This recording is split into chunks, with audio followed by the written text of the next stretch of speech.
Hi, I'm Judy. My mother's name was Elsa Mosbach. She was born January 5th, 1912. This is her story, and I'd like to share it with you as she may have told it. I stood on the deck of the old German steamship looking back as we pulled away from the busy Lisbon, Portugal harbor. Tears were streaming down my cheeks, and there was a lump the size of an apple in my throat, and I felt as if my heart would break. Even though my husband's warm, protective arms were wrapped around me, there was no one to wave goodbye to us. We had left our families behind in Nazi Germany, and I didn't know if I'd ever see my mother or my father or my younger brother again. It was the summer of 1941. I was 29 years old, and I had never been more than a couple days' journey from my hometown, and here I was on a ship bound for America, and I didn't even know a word of English. My husband and Paul and I left our home in Cologne at the beginning of the summer. We couldn't take much with us, nothing of value, so I packed our suitcases full of clothing and knickknacks and photo albums. We said goodbye to our parents. I was a seamstress, and I made myself all new dresses and even hats to match. We said goodbye to our parents, and we boarded the train bound for Portugal. It was a long trip, and it took many days. It was a very difficult trip. The ship we were on was called the Nyassa. It was built in 1906 and carried over 2,000 passengers. Most of them were immigrants like us. We traveled for a long time, and I was seasick for most of the 10-day journey, but I didn't care. I was just glad to be out of Germany. You see, we were Jews, German Jews. Jews had been in Germany since the Middle Ages. My parents, my grandparents, my great-grandparents were born in Germany. My father earned medals fighting on the side of Germany during the Great War of 1914 to 1918. He was proud of those medals. My husband and I couldn't wait to raise our children in Germany. We thought of ourselves as Germans first and Jews second. But when Adolf Hitler came to power in 1933, he put an end to all of that. Laws were passed that took away our ability to earn a living, our right to own property, our citizenship, and our dignity. Jewish children couldn't go to school with Christian children, and Christian doctors could not treat Jewish patients. We couldn't even go to public places like the movies, or to the theater, or a beach, or a park. Every day, friends and neighbors disappeared, and we never saw them again. And the word Sarah and Israel was stamped on our passports, identifying us as Jews. We knew we had to leave, but it wasn't easy. We had to put our names in a lottery, and when our number came up, we would be allowed to apply for an exit visa. And once we had that exit visa, we would have to find a country that was willing to take us in. We wanted to go to America, so we had to find someone who could sign an affidavit proving that they had enough money in the bank to support us if we couldn't earn a living or if we couldn't take care of ourselves. It took us 5 years. And during that time came the most terrifying nights of our lives. November 9th and 10th, 1938. Kristallnacht. Crystal night in English. Sounds pretty, but it means in German, the night of the broken glass. German thugs and hoodlums went on a rampage, and they destroyed over 7,500 Jewish businesses, schools, cemeteries, and hospitals. Hundreds of synagogues were burned down to the ground as the police and firefighters stood by to make sure that only the Jewish buildings were destroyed.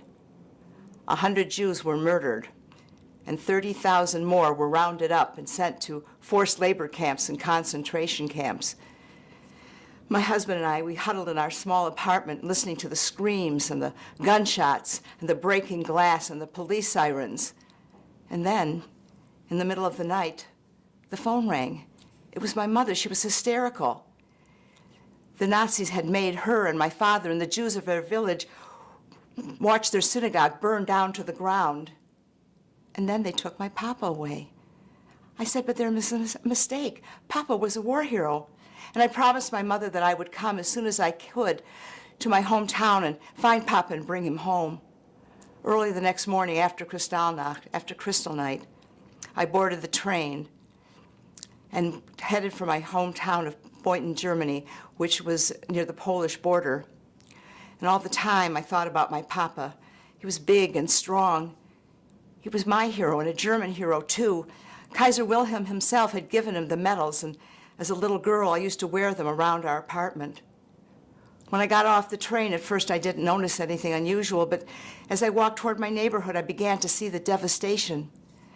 There was the kosher butcher. There's nothing but a gaping hole. The same with Mr. Rubenstein's dress shop and the bakery where I used to get cookies from Mrs. Goldberg, and now the cookies were all trampled underground.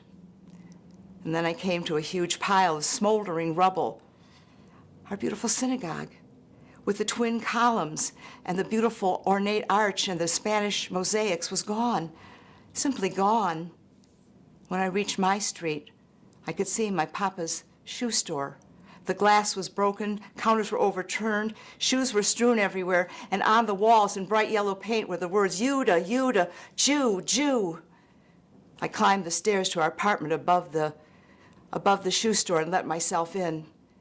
And my beautiful Mutti, my mother, was huddled in the corner, a glazed look in her eyes. I put my arms around her and said, Mutti, I will find Papa and I will bring him home. I will bring him home. And then I went to their bedroom and pulled out the top drawer of my father's dresser. And there were the two boxes, just where I knew they would be. Inside was the Hindenburg cross and the Iron Cross.